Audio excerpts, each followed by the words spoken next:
Well, good evening and welcome back to the Journey Home program. I'm your host, JonMarc Grodi, and once again we have this great opportunity here on EWTN to come together to hear a testimony, a story of the good work that the Lord has done in our lives, all the ways, the people, the places, the events that He used to bring us close to Him and then to send us out on mission. And we're joined tonight by Alan Webb. He's a former mainline Protestant. He is currently the head track and field and cross-country coach at Ave Maria University in Florida. And also he held the record, the American record for the mile for 16 years. It was only recently broken, but held that record for 16 years. And so we're going to hear some of that in the story tonight. Alan, great to have you here to share your story. Thank you for having me on the show. Yeah. Glad to be here. Yeah. Glad to be here.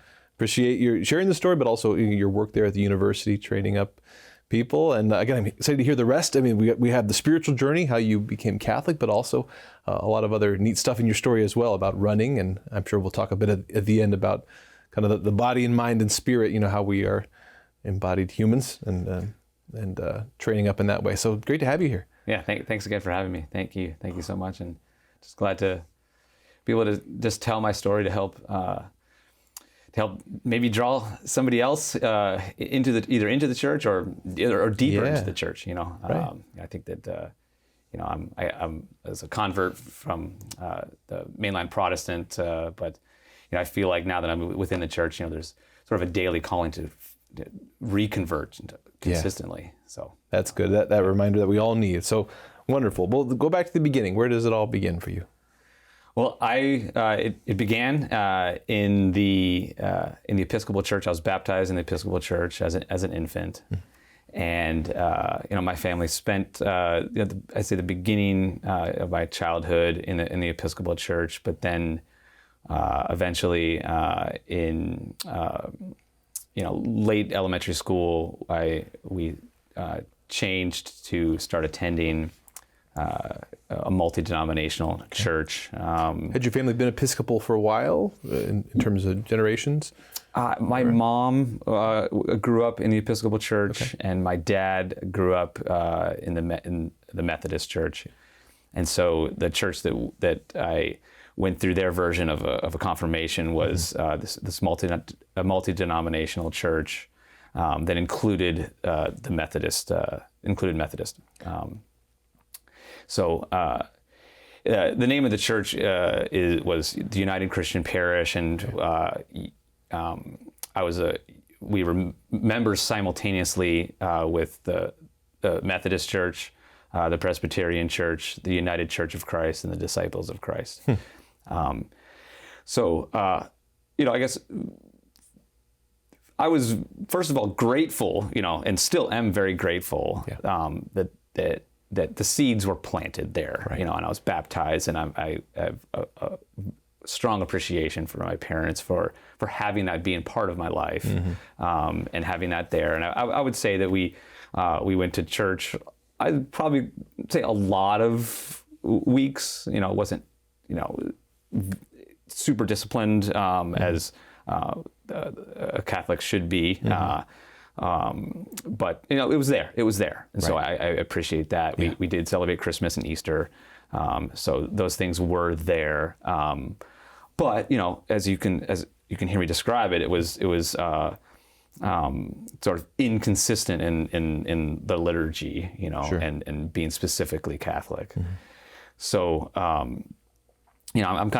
sort of fast forwarded all the way to my elementary days and confirmation, which was the middle school time, and so I would again, it was there, right? That seed was there, but I would definitely say that it was not the center. It was definitely not the center of our lives, of our discussions. We rarely talked about it at any time outside of when we would go to those services. Sure.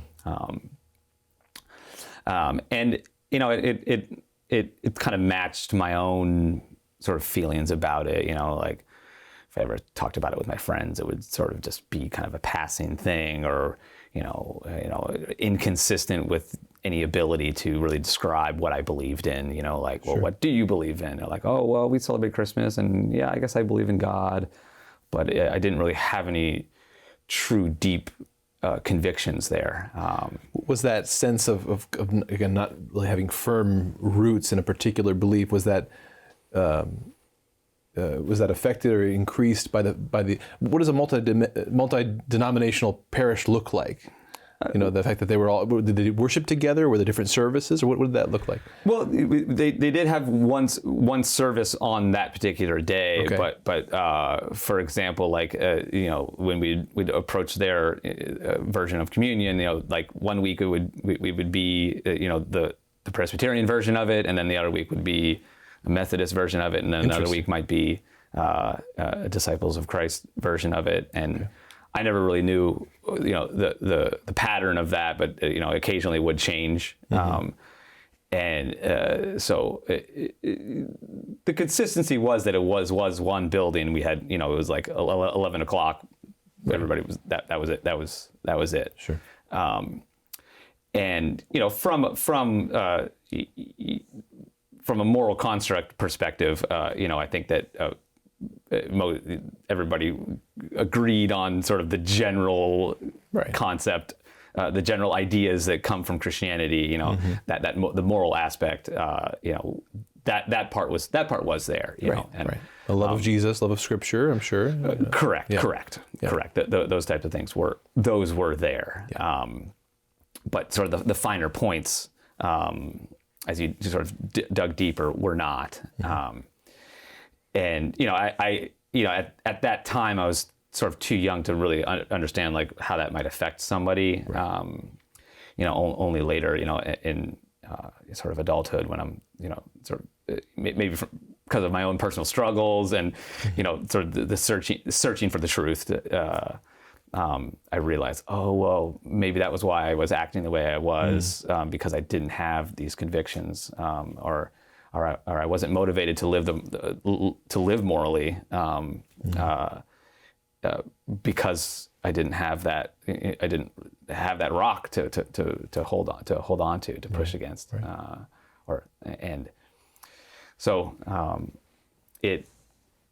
Yeah, I mean all along the way, my own personal career, athletic career, I would say, was developing, and I got really good at running. to make this story. Did you start in high school, or when did that sort of kick off, that love of running? Well, it started before that, really. Okay. Actually, the love of running kind of began before running, I would say, or from formal running training. Yeah.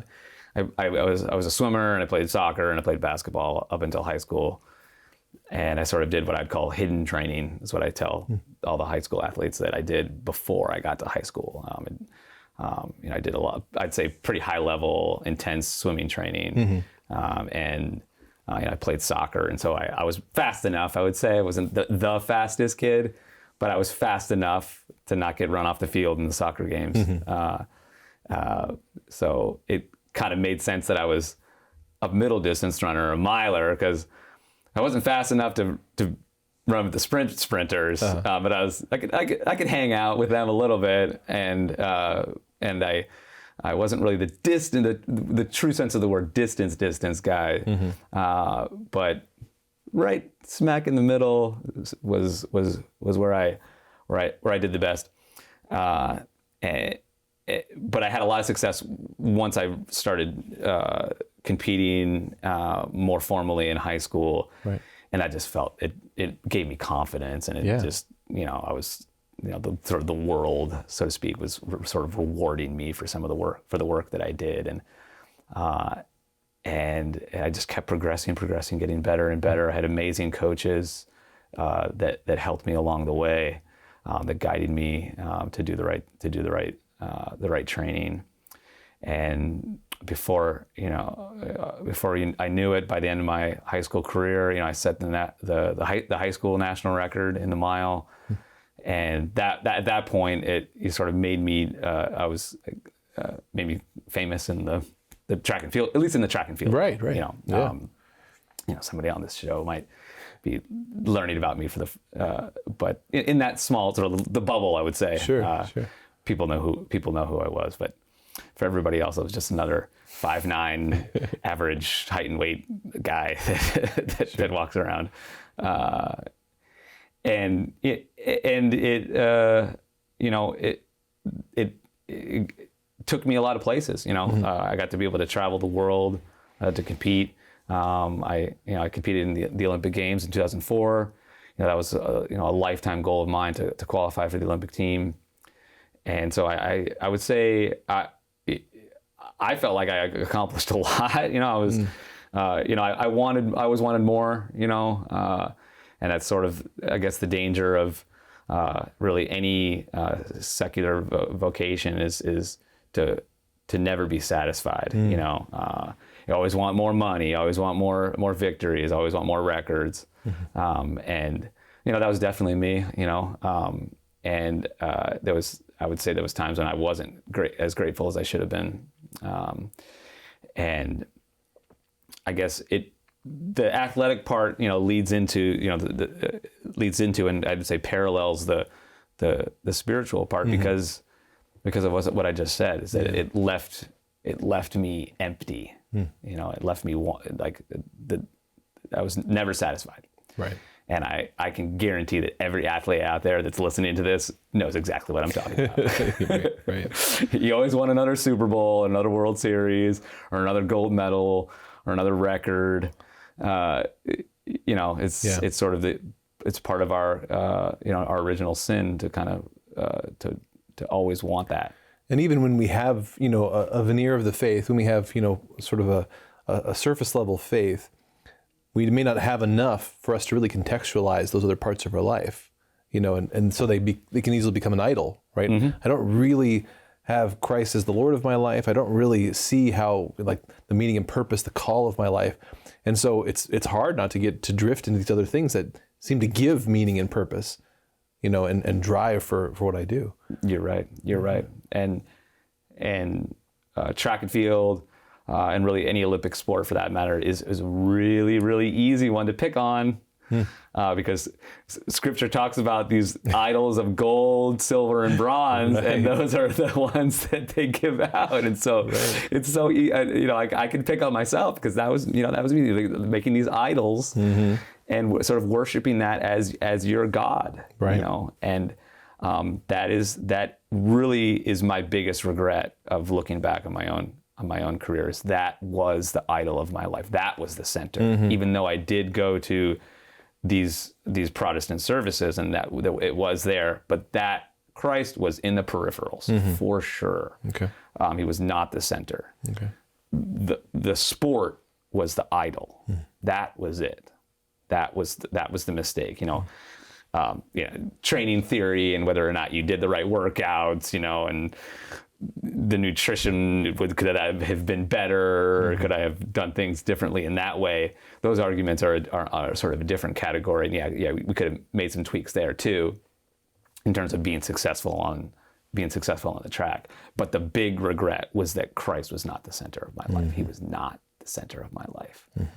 So, and even after, my running career, I chased after trying to be a triathlete. And then, when that was done, I hadn't finished my degree, and I was like, oh, well, I got to get a job, so I should do that, and then you start thinking, well, is the career or getting some fancy education what's going to make me happy? Right. And I kind of realized that the answer was no. The answer was no. Like, what really matters? What really, really matters? And the spiritual part started to become clearer that was Gotcha. that was the answer. And when was this? I mean, locate us in the timeline here. So this takes you through college and after college? Yeah, I fast forwarded way ahead. All right. I went to the University of Michigan my freshman year. Okay.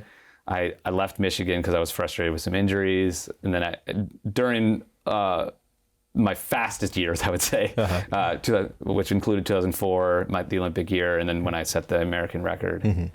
In 2007, I was representing Nike on a professional contract, And so that put me in my mid-20s. Okay. And that would be a great point to bring in a huge part of my conversion, which was when I met my wife. Okay. Which was in 2007, which just happened to be the year that I ran my fastest. So definitely got to give credit there to my wife. I definitely know that sort of. I guess chasing after her maybe helped me chase after her some of the faster times. But then she was part of my life, and then maybe that's why I got slower, because I had accomplished what I needed to accomplish. How'd you guys meet? We actually met through a friend. Okay. Through a friend. Her name is Kira D'Amato now. She was Kira Karlstrom at the time. She introduced us. Extremely successful runner herself. She actually just competed at the Olympic Trials Marathon this past in Florida, and has done amazing. The last few years she is also the American record holder in the half marathon. So Kira introduced Julia and I, and that's where the Catholic Church became front and center for myself. She just exposed that to me, and really sort of challenged me to be like, well, what is the difference? Like why not be a Methodist? Why not be a Presbyterian? Why be a Catholic? What's the difference? Was this kind of your first exposure to the Catholic Church, or was it a known quantity in your mind up to this point? It was known, but I would say it was really the first time that it was consistently there. Okay. Consistently there with any real, I guess I don't know if research is the right word, but any real looking into, and I guess it really started with the Mass. I think that the Mass was the biggest thing, and I know Julia will fully admit that she's not perfect. Neither of us are. She would admit that, and she would admit that she has had her own sort of falling away and coming back to the church in certain ways. But that's a longer story. Maybe you'll have her on a different one for a different show. But she held on to the Sunday obligation. Mm-hmm. She wouldn't budge. She wouldn't budge on that because she knew, she was catechized to know that was non-negotiable, right? It was a non-negotiable thing. Mm-hmm. And she was even willing to say, hey, well, I don't mind going, I don't mind at least attending a Protestant service, but I have to go on Sunday. I can't, that's not negotiable for her.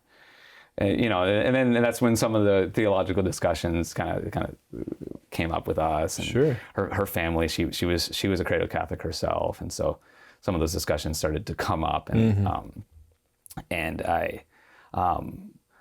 but I think that was one of the things that I really admired about Julia, was that she stuck to that. Yeah. And as I learned slowly over time, with bits and pieces about the church, I now know why that's so important. Yeah. I mean, it's one of the 10 Commandments, right? is observing the Sabbath. And I can say now that attending the Mass is such an incredible grace that I would want to invite all my Protestant brothers and sisters to come and experience, because that's truly where like heaven comes to earth, and it's like, and I crave that so much. And it's also one of the wonderful blessings that I have being a coach at Ave Maria, is that being at Ave makes it so easy, because it's Mass is there's 7 masses a day that I can find my way to. So and so it makes that part really easy, and that's like a sort of a bonus benefit to being working where I am. Real clear theology, clear doctrine about what we believe. It's a very practical thing. Like it's easy for it to be very vague in a young person's mind. But once you have a clear doctrine, like we believe this is our Lord's gift to us, His present in the Holy Eucharist. This is our Lord Jesus Christ. Once you have that very clear, okay, it's either got to be, maybe it's true, or it's really weird and messed up and we should run far away from it. Right? You can't be in the middle ground with something like that once you get to a clear statement of doctrine. And so to finally encounter that, through meeting Julia, right, that causes you to ask some real big questions. Once you encounter something hard and concrete, it's like, okay, I have to ask some questions now. I have to understand what I believe, what I don't believe. Yeah, exactly. And it challenged me to do that. Yeah. It challenged me to do that.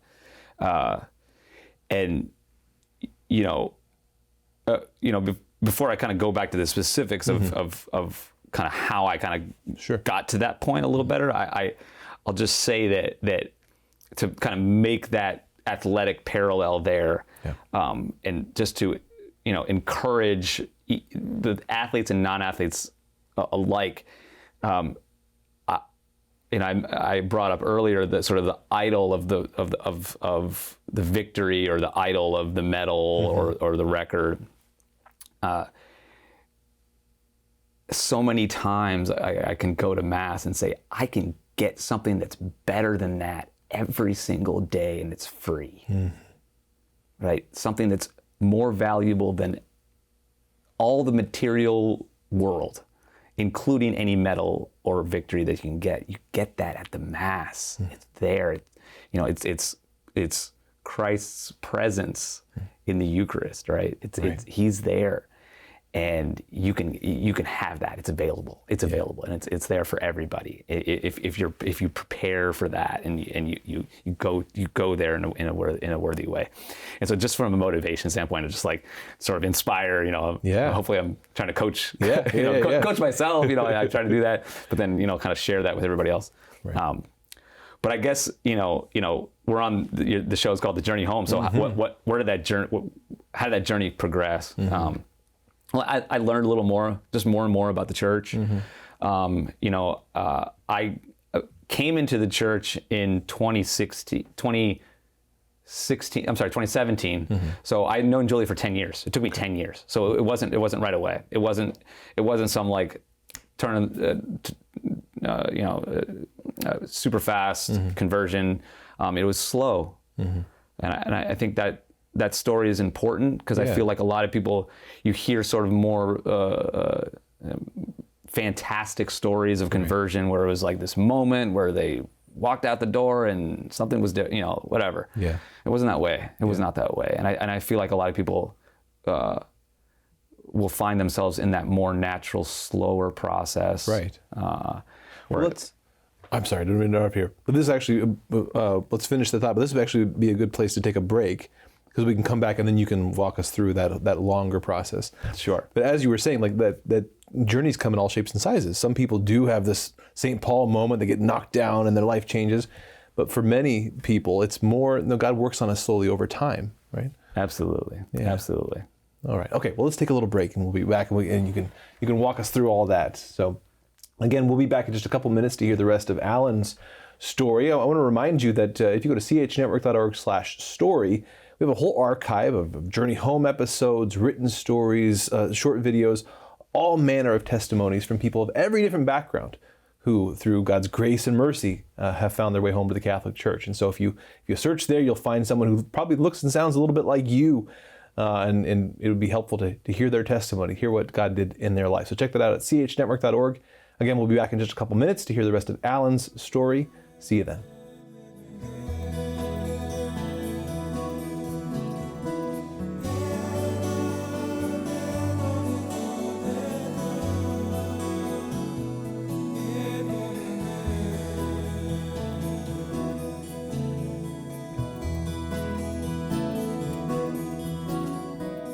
Well, welcome back to the Journey Home program. We're entering the second half of our hour tonight, speaking with Alan Webb. He's a former mainline Protestant. He's the head of track and field and cross country at Ave Maria University in Florida, the coach there. He also was the record holder in America for the miler, for the 1 mile run there for about 16 years, you said?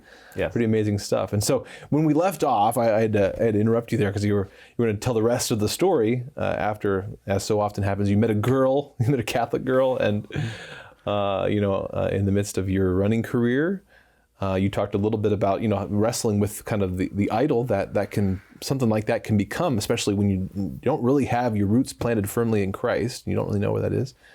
But meeting your future wife, Julia, shook you up a little bit, got you thinking. And so pick us up from there. What happened next? Yeah. Well, after Julia and I met, I talked about how it exposed me to the Catholic Church. Right. And just over time, I learned little bits and pieces about it. And I think one of the things that helped me was a particular Lighthouse Catholic Media, one of those CDs that you see at almost every single parish around the country.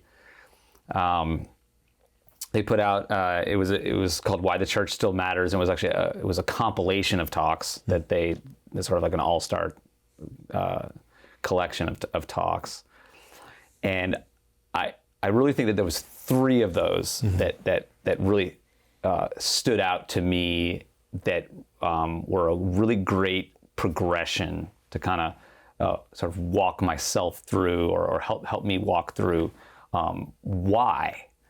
And one was from Father Mike Schmitz, another was from Bishop Barron, another one was from Scott Hahn. 3 pretty well-known Catholic speakers, and it starts at the beginning, before we even talk about Christ and the Catholic Church and any specifics to get in there, and is what is truth? What is objective truth, and does that exist? And Father Mike talks about that. I think he has like a new version of it. You can YouTube it, and I'm sure that will pop up. Father Mike Schmidt's Objective Truth. Right. What is it? Like, does it exist? Does objective truth exist? And so, the answer to that question is yes, it does. Truth exists. Truth exists. So that was sort of step 1 right there. Yeah. Okay. Truth exists. Okay, well then, let's go to the next thing. Which sounds so simple, and yet it is amazing that so many people walk around with those categories blurred in their minds. And you talked a little bit earlier about having sort of this vague sense of what you believed, but not something that would actually motivate you to live a particular way or to do this versus that. Right? When we don't really have a sense of truth being something solid, well, it doesn't mean anything practically for our lives, right? Yeah. Yeah. And you won't be able to successfully move along this journey that I'm describing if you can't make that step. Anything I say afterwards, you can go ahead and ignore everything, because you won't even be able to accept it. Right. So I accepted that. Yeah. Truth exists. Truth exists. Objective truth exists. And so the next step is, well, I grew up in this Protestant Christian household, and so there's this person of Jesus that's been talked about. Well, who is this guy? Is this who is this person that is Jesus Christ? Is he just another guy that the Romans tortured? Who is this person? And Bishop Barron talks about that. Like, who is Christ? And you have to make the decision: is this guy who he says he is? Is he the Son of God, or is he just another lunatic that the Romans tortured? Right? Who is it? Yeah. And I'm like, okay, yeah, Jesus Christ is who he says he is. He is the Son of God. I believe what he says, and he says all these things, and all of the overwhelmingly supportive evidence that you can find that would take more than an hour to talk about, support that. Everything he says supports that. All the documents that you can, fill up the whole world with books that describe that, support all of that, right? So there's step 2. And but then why the Catholic version of it? Why that? And Scott Hahn does a great job and has other more complete books about it, but he took about 10 minutes to talk about the Eucharist and specifically like why coming to the Mass for the Eucharist is not only important, but there's overwhelming evidence for that as well. And so then I sort of hear that, and my fiance, eventually my wife, and they might be saying it, and this CD that I'm being forced, not forced to listen to, but that I'm listening to on some road trip, we're driving somewhere in Wisconsin, I'm hearing this and I'm sort of like, yeah, sure, okay, but then I hear it again and I'm like, when you sort of taste pure water, you're like, well, that water tastes better than this sort of tainted water, or something that has something that's not right, just a little off. And you're like, well, maybe I think this water actually tastes better than the other one, and you taste it again and you're like, oh, well, this water tastes pretty good. Maybe I should only be drinking this water. I should only be drinking the pure water and not the water that has a little bit of tint to it that might not have everything I need in it, right? And so that's kind of what started happening. And I started to not be able to ignore the truth any longer. Sure. But there was still some sort of purging I think I had to go to. You sort of applaud me for my athletic success, but there was a lot of I fell down the mountain of running, and I did what I perceived to be poorly, and eventually I lost my pro contract, and so I was, all of the idols were sort of abandoning me. The idols of the world were, I had to sort of be stripped of that before I could really have the motivation to bring Christ into the center. But eventually, I had nothing else to fill it up. And when we began talking, I said, well, what did I fill it up with? Well, I knew that the spiritual aspect, that was what I needed to fill it up with. And after hearing all of that, sort of hearing the truth, I finally did what I said that I wanted to do, was that I didn't want, or I tried to accomplish what I knew might happen. Was I didn't want to convert just because I married a Catholic girl. I wanted to be genuine. I wanted to be sort of a real thing. And at that, and I was sort of emptied enough to be able to be filled up with the right things. And I told Julia, I was like, okay, I'm ready to join the RCIA. Let's do this. But sort of the sort of cool kind of conversion story part of it was that there was this retreat that they were putting on, and they had been talking about it at Mass at St. Pius X in Portland, which is the parish that Julie and I were attending, even though I wasn't confirmed in the church. They'd been talking about this retreat, and you were supposed to sign up like months ahead, and it was like the day before we were supposed to go. They were supposed to go on this retreat, and I told Julia that maybe I should see if they'd still let me go. And of course, Julia's all pumped up. She's like, I think you gotta go to this retreat. She called the woman that put it on, like, hey, is it still okay if Alan goes to this retreat? And they said, oh, of course you can go to this retreat. It was an Acts retreat. They have Acts retreats around the country. It's not. Yeah. And so I showed up the next. It was like the next day that we were supposed to go on this retreat. and you're supposed to bring all this camping gear and stuff. And I didn't read any of this stuff. I just sort of showed up and said, "Hey, I'm here.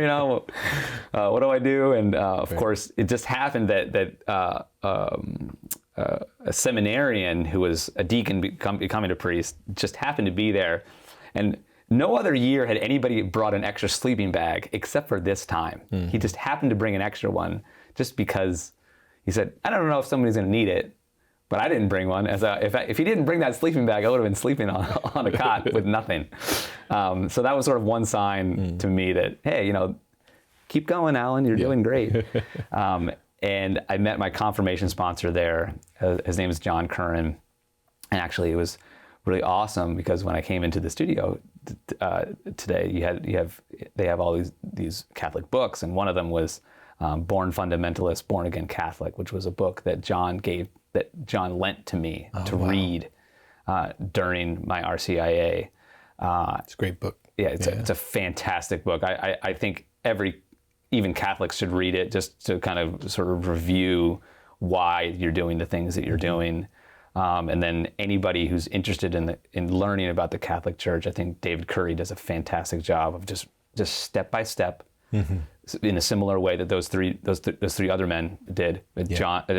David goes through the big topic issues that most Protestant Christians have with the Catholic Church, and it just explains them in a very simple way, because what I realize is that there's really nothing to hide. There's nothing to hide or fear, and then it just becomes motivating, And so I went through the RCA, and the whole time I was just like, I couldn't wait to get to the end, because at that point, I'd been exposed to the Catholic Church consistently for 10 years. And so now it was like my eyes were opened suddenly, and I saw the Eucharist for what it was, and I was like this kid, and I couldn't wait to get couldn't wait to get to the end. It was like that was the Olympics for me. That was like setting the world record. It's getting that part, and I couldn't wait. I couldn't wait to get there. I'd say there's more specifics that I don't need to go into great detail on, but really ever since then, I've tried my best to kind of take all of that work ethic part that I learned as a runner and just dedicate that to the Lord, and just take that part of it and put it there. And through other twists and turns, it's led me to the point where now, you're introducing me as the head track and field cross country coach. Talk about how'd that come about? Yeah. Oh man, that was crazy. Yeah. And I began coaching. I made the decision that was the career path that I wanted to take. And but I my first two jobs that I had were at secular universities, and I got to the point where I felt like I was kind of building a pyramid to nowhere. I felt like, and I really wanted to coach in the Catholic environment, or if I couldn't, I wouldn't do something else. And so I left my job at Arkansas Little Rock. And I coached at a high school, and I took a couple grad classes from Franciscan University. They have some online things that you can do. I was taking courses in catechetics because I thought maybe that would be what I should be doing instead of coaching. Yeah. But then, and we heard about this incredible place called Ave Maria, and how they built this town really literally centered around the church. And you can look on a map, and it's like the whole thing kind of broadcasts out from the parish. Yeah. And how they have this university that's doing the same thing, really in a genuine way, trying to adhere to the teachings of the church, and not just be a nominally Catholic university, which I would say has unfortunately happened and Julie and I said, let's try to find our way there. And I went on the website, the athletic website, and the coach there had just become the head track and field coach. They were just starting this program, and I said to myself, oh man, he's not going anywhere.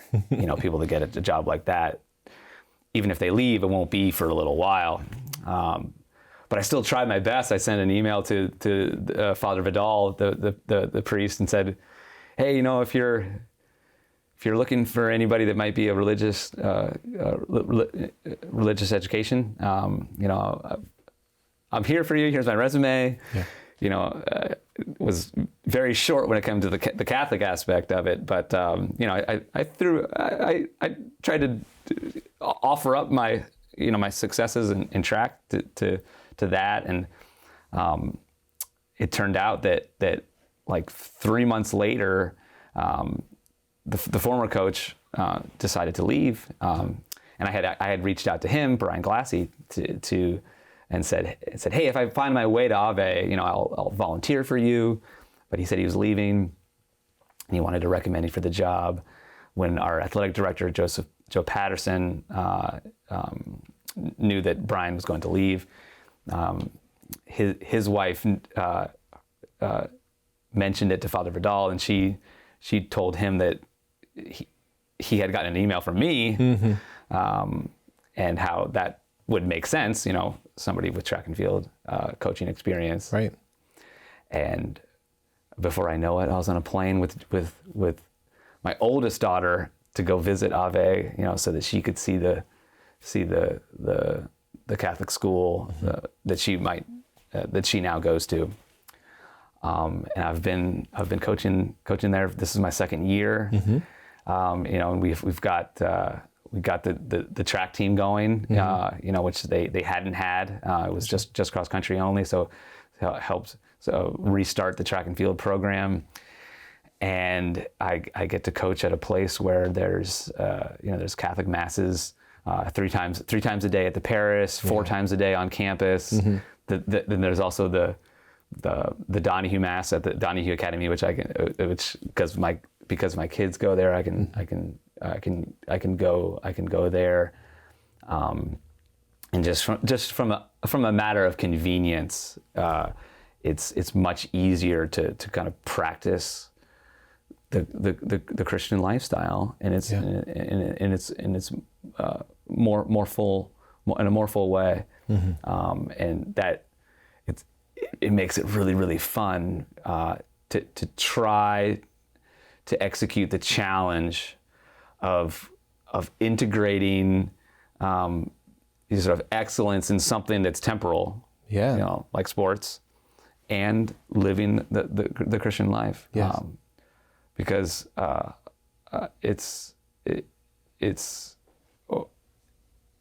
there has to be hope there, because we're all down here on earth, sort of living these lives, and I know that there is hope, and that it is possible. I know with Christ it's possible to live out a vocation and have holiness, and so that's what we're attempting to do at Ave. So that's beautiful.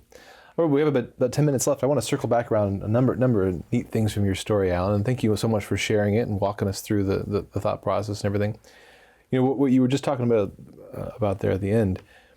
Now as a coach and as a father, right?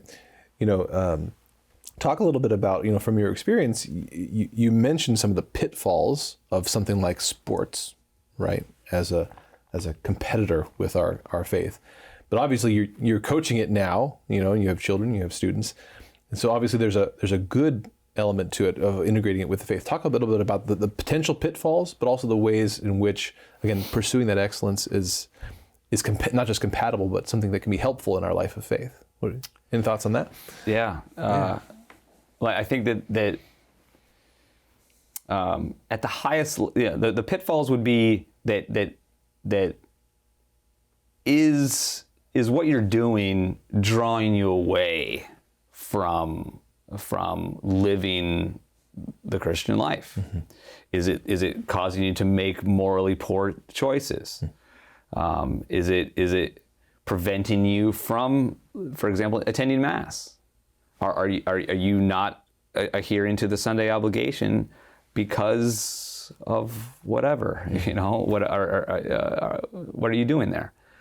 And you know, at the highest level, I think the easiest thing to pick on would be cheating. Mm-hmm. You know, like if you know the idol worship of sports is really what leads to people, you know, taking performance-enhancing drugs or cheating in some other way. You know, some other, you know, differently creative way. Yeah. But that's the easy target. Sure. You know, just cheating, lying, lying and cheating. Yeah. Which tells you those kinds of things. Like again, those kinds of decisions. They give you a very quick clue to where this fits in the priority list of my life. I mean, you can say you're a Christian, but if you're a Christian who also does a sport, but if it's leading to you to make these kinds of decisions, you quickly realize where your sport fits in relationship to Christ. Which one is on top, right? Those Correct. kinds of things. Absolutely, absolutely. So there's other morally unacceptable, you know, by the Christian standard, things that you could put in there, but that, you know, that's sort of in general like the pitfall of if you have that idol worship of sports, mm-hmm. it can put you in a position where you will be tempted and in many cases accepted to sin, mm-hmm. and that's what you're trying to avoid, right? Not that we won't sin, but if you can avoid sin or avoid, you know, or putting yourself in the near occasion of sin, right. which is something that's really important mm-hmm. too, then you know, that's really the sort of the challenge mm-hmm. of you know, trying to be excellent at it. So, you know, do your best, try to do you know, what you know, and learn to be best in terms of getting better at a sport, mm-hmm. Or you know, your sport, or really anything, you know, any vocation, but never let that take away from living the Christian lifestyle, mm-hmm. both in worship and then acting in a practical way outside of worship. Yeah. And so that's the challenge. Mm-hmm. That's the challenge. And so there's a few practical things that mm-hmm. I, you know, like I now, you know, I took days off, but you know, I don't have my athletes practice on Sundays, mm-hmm. unless we have to. You know, it's not, you know, the Catholic Church teaches that it's, you know, it's not a sin to do it on Sundays, but if I don't need to, I don't. You know, and it kind of makes sense. You know, and I think that during my time when I took the rest periods, I was actually rested and I ran better, more consistently when I took those times to rest. Yeah, I did. It actually makes sense. Yeah, it makes sense. Yeah, when we observe the Sabbath, right? When we prioritize it, we go to Mass. We also figure out how to try to use that time well. There's always a sacrificial element involved, right? And of course, sports, you know, teach us that, you know, sacrifice is necessary to win the goal.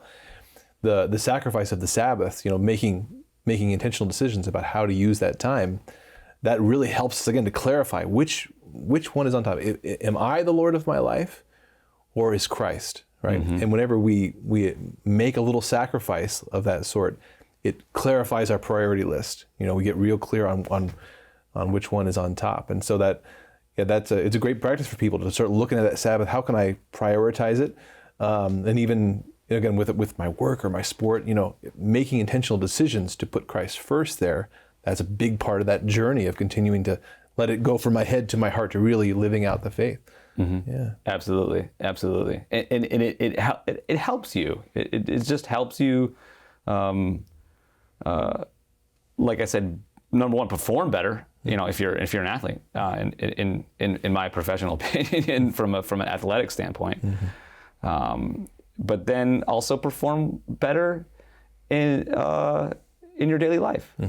You know, when you take that time, when you go to Mass at least once a week, then I've found that it makes you stronger. It does. It makes you able to make those decisions, great or small, whether it's the chains of mortal sin or the strings of venial sin. It makes those decisions become a little bit easier over time. You know, and again, I'm not going to admit that I'm a saint yet, but and there were some sort of mortal sins, the chains that I had to kind of break, and it took a while,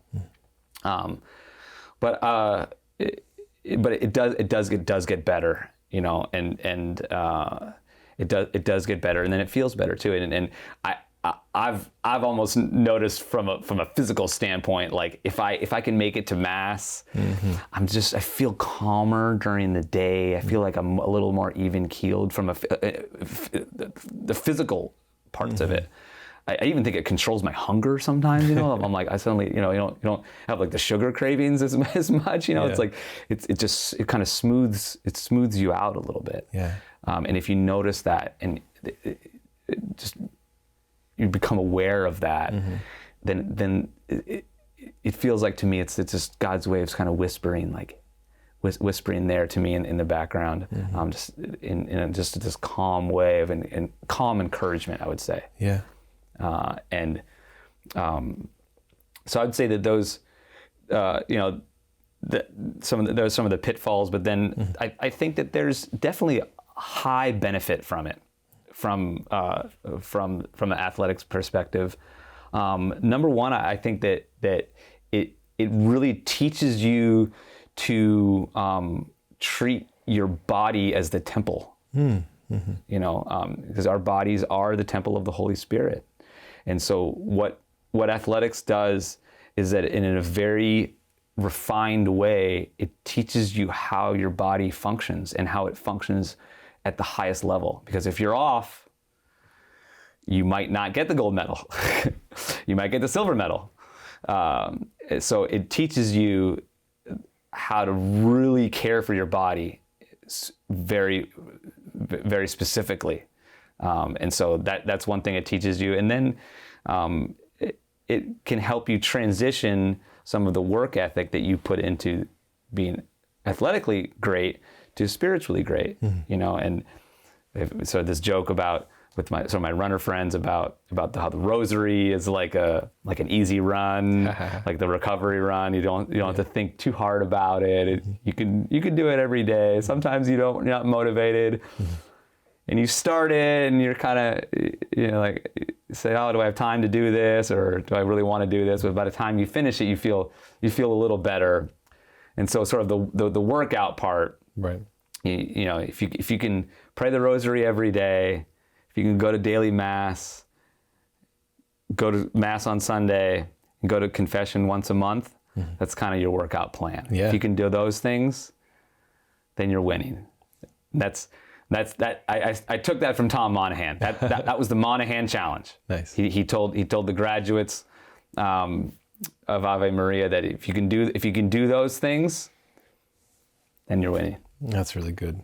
Well, we're about at the end of time here, Alan, but thank you for sharing your testimony and your work. Again, people can find out more about the program there at Ave Maria if they go to AveMariaGyrenes.com.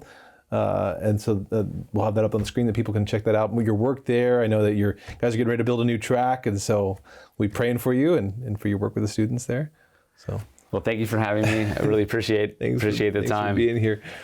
You know, and then one thing that comes to mind here, again, with all that you've said, Alan, and what you were just talking about too, is that, you know, so much of the journey in this life is about perseverance, right? Enduring to the end. And that's certainly something that we learn in sports and any sort of physical discipline, intellectual discipline, the need to persevere. I mean, you can come up with a great workout plan or a great plan for the spiritual life, but you have to persevere in that. You can't just do it one day or 3 days. You persevere in it, and it's over the hump of perseverance that you begin to see the fruit You begin to receive the peace. You begin to have what you believe in your mind really take root in your heart, in your habits.